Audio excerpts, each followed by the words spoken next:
ආයුබෝවන් සුබ දවසක් ඔයගොල්ලෝ හැමෝටම.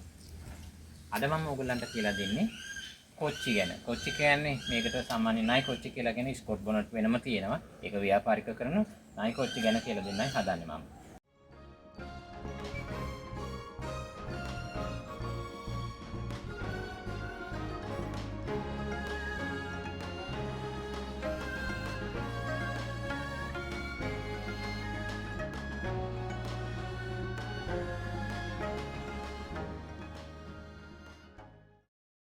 මේකේ මෙහෙමයි. දැන් සමහරු කියනවා මේව හදා ගන්න අමාරුයි කියලා.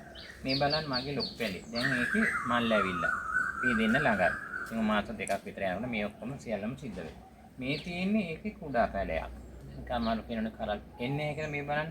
මේ කුඩා පැලෙත් කරල් ඇවිල්ලා තියෙනවා. හැබැයි මෙහෙමයි. මේක හදා ගන්න පුංචි කාලේ ඉඳලා ඒ කියන්නේ අපි ඇට තවන් දැම්මොත් ඒ ඇට තවන් දාලා වෙනත් එකකට අරගෙන පොඩි පැකට් එකකට අපි එක පැලේ ගානේ හිටව ගන්නවා. ඊට පස්සේ මේ පැලේ ලොකු වෙනකොට අපි 3ක් විතර යනකොට සාමාන්‍ය තරමට එනවා.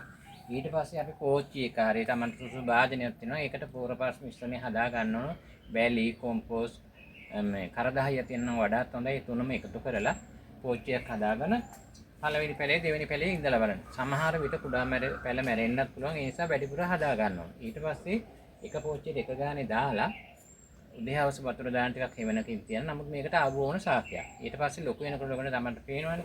ඊට පස්සේ ඒකට තමයි පුළුවන් වෙන රසායනික පොර දානවා නම් දාන්න. එහෙම නැත්නම් මේ කොම්පෝස්ට් වැලි කරපම් කර මිශ්‍ර තියෙනවා. ඒ වෙනම කොම්පෝස්ට් දාලා ගහ ලොකු වෙනකොට හැබැයි ඉතින් අපි දන්නවා මේකේ දැන් පළදා වෙන්න මල් වෙනකොට දෙන එකට විශේෂ පොරක් තමයි පාවිච්චි කරන්න. කැමති පොරක් දාන්න පුළුවන්.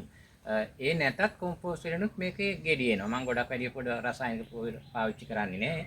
ඉතින් Tamanට ගෙදර හදා ගන්න පුළුවන් කන්න විදියට හරි ඉක්මනින් මේ මල් ඇවිල්ලා මේ කරල් පීදිලා ඉතින් සතුටෙන් Tamanගේ ගෙදර ප්‍රයෝජනයට ගන්න පුළුවන්.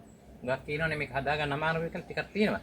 පොඩි කාලේදී පැල මැරෙන්න පුළුවන්. අන්න ඒක නිසා තමයි අපි ඇට තබන් දාලා හදා ගන්න කියන්නේ සාමාන්‍ය වැඩි ප්‍රමාණයක්. පැල පහක් හදානකොට අපි 10ක් විතර හදා ගන්න ඕනේ.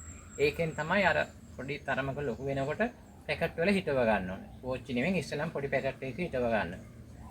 බැලි කොම්පෝස්ට් මේ කල්වන් කර. ඊට පස්සේ ඒක ලොකු වෙනකොට අපි ඒකට සෑහෙන පෝච්චියක් ඕනේ. එහෙම නැත්නම් ලොකු පැකට් එකකට මාරු කරන්න ඕනේ. මොකද ගහ හැදෙනකොට ඉඩමද දැන් මේකෙත් මේ මට මාරු කරන්න බැරි වුණා. මේකේ වුණත් මේ කරල් පීදුණා. මේක නිසා මෙන්න වගේ පෝච්චියට එහෙම නැත්නම් මේ වගේ බෑග් එකකට මාරු කරලා හදා ගන්න පුළුවන්. දැන් ඉතින් මේකේ විස්තරම ඔයගොල්ලන්ට කිව්වා. තව මොනවා හරි මගෙන් අහගන්න තියෙනවනම් ලින්ක් එක පල්ලෙහා තියෙනවා. මාව සබ්ස්ක්‍රයිබ් කරන්න. ඔව් මම ඔයගොල්ලන්ට මේ කියලා දෙන්නම් දැන්. මේකට සාමාන්‍ය ක්‍රමයට මම එහෙම කිව්වනේ. මේකට දාන පොහොර වර්ග කොහොමද කරන්නේ කියලා දැනගන්න ඕන නම් ඔයගොල්ලෝ මාව සබ්ස්ක්‍රයිබ් කරන්න. මට ලයික් කරන්න. ඊට පස්සේ මම අලුතෙන් එකක් දැම්මම YouTube එක ඔයගොල්ලෝ බලන්න. එතකොට බැලුවම තේරෙනවා ඔයගොල්ලන්ට මේකේ වාණිජ වගාවක් දිගටම යන්න තරම් මට කියලා දෙන්න පුළුවන්. ඒතරම් දැනට මොන හරි ප්‍රශ්නයක් තියෙනවා නම් ඔයගොල්ලෝ මට මෙසේජ් එකක් දාන්න. මම ඒක රිප්ලයි එකක් දෙනවා. අනිවාර්යයෙන්ම රිප්ලයි එකක් දෙනවා ඕනම කෙනෙකුට. මොකද මම හරි දේ කරනම හරි ඇත්ත කියනවා ඒ නිසා. ඉතින් මම හැකදාක් කළා ඔයගොල්ලන්ට බොහොම ස්තුතියි කියලා කියනවා. ආයිබෝවන් ඔයගොල්ලන්ට. ස්තුතියි.